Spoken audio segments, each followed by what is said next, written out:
Hello students, ಈಗ KCET ವಿದ್ಯಾರ್ಥಿಗಳಿಗೆ ಸಂಬಂಧಪಟ್ಟಂತೆ ಒಂದು ಇಂಪಾರ್ಟೆಂಟ್ ಇನ್ಫಾರ್ಮೇಷನ್ ಅನ್ನ ಈ ವಿಡಿಯೋದಲ್ಲಿ ನಾವು ತಿಳ್ಕೊಂತಾ ಹೋಗೋಣ. ವಿಡಿಯೋವನ್ನ ಸ್ಟಾರ್ಟ್ ಮಾಡ್ತೀನಿ. ಅದಕ್ಕಿಂತ ಮೊದಲು ಲೈಕ್ ಮಾಡಿ ಮತ್ತೆ ತಪ್ಪದೆ ಸಬ್ಸ್ಕ್ರೈಬ್ ಮಾಡ್ಕೊಳ್ಳಿ. ಈಗ ನಾವು ಇನ್ಫಾರ್ಮೇಷನ್ ಅನ್ನ ತಿಳ್ಕೊಂತಾ ಹೋಗೋಣ. 2025ನೇ ಸಾಲಿನಲ್ಲಿ KCET ಎಕ್ಸಾಮ್ ಅನ್ನ ಈಗಾಗಲೇ ವಿದ್ಯಾರ್ಥಿಗಳು ಬರೆದಿದ್ದೀರಾ.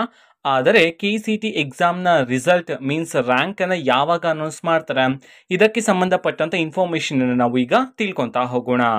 ಸೊ ಈಗಾಗಲೇ ಸದ್ಯಕ್ಕಿರ್ತಕ್ಕಂತಹ ಮಾಹಿತಿಯ ಪ್ರಕಾರ ತಾತ್ಕಾಲಿಕವಾಗಿರ್ತಕ್ಕಂತಹ ದಿನಾಂಕವನ್ನ ಈಗ ತಿಳಿಸಿರ್ತಕ್ಕಂಥದ್ದು, ಅದರ ಬಗ್ಗೆನೂ ಸಹ ನಾವೀಗ ತಿಳ್ಕೊಂತಾ ಹೋಗೋಣ.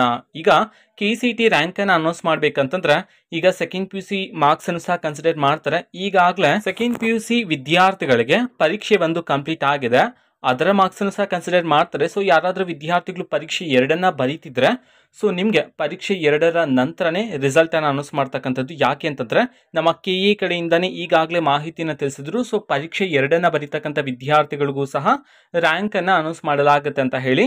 ಸೊ ಹಾಗಾಗಿ ಪರೀಕ್ಷೆ 2ರ ರಿಸಲ್ಟ್ ಅನೌನ್ಸ್ ಆದ್ಮೇಲೆ ವಿದ್ಯಾರ್ಥಿಗಳಿಗೆ KCET ಎಕ್ಸಾಮ್ನ ರ್ಯಾಂಕ್ ಮೀನ್ಸ್ ರಿಸಲ್ಟ್ ಅನ್ನ ಅನೌನ್ಸ್ ಮಾಡ್ತಕ್ಕಂಥದ್ದು. ಸೊ ಸದ್ಯಕ್ಕಿರ್ತಕ್ಕಂತಹ ಇನ್ಫಾರ್ಮೇಶನ್ ಪ್ರಕಾರ ಇದು ಫೈನಲ್ ಡೇಟ್ ಅಲ್ಲ, ಟೆಂಟೇಟಿವ್ ಡೇಟ್ ಆಗಿರುತ್ತೆ.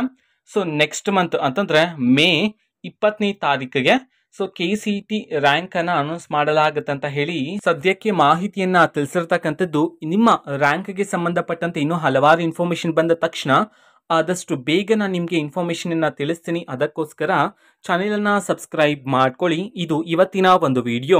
ಮತ್ತೀಗ ನಾವು ಟೆಲಿಗ್ರಾಮ್, ಇನ್ಸ್ಟಾಗ್ರಾಮ್ ಮತ್ತೆ ಫೇಸ್ಬುಕ್ ಅಲ್ಲೂ ಈಗ ವಿಡಿಯೋಸ್ಗಳನ್ನ ಅಪ್ಲೋಡ್ ಮಾಡ್ತಿದೀವಿ. ಲಿಂಕ್ಸ್ ಗಳನ್ನ ಡಿಸ್ಕ್ರಿಪ್ಷನ್ ಬಾಕ್ಸ್ ಅಲ್ಲಿ ಕೊಟ್ಟಿರ್ತಾನೆ, ಕ್ಲಿಕ್ ಮಾಡಿಬಿಟ್ಟು ಫಾಲೋ ಮಾಡಿ. ಓಕೆನಾ? So thank you, bye.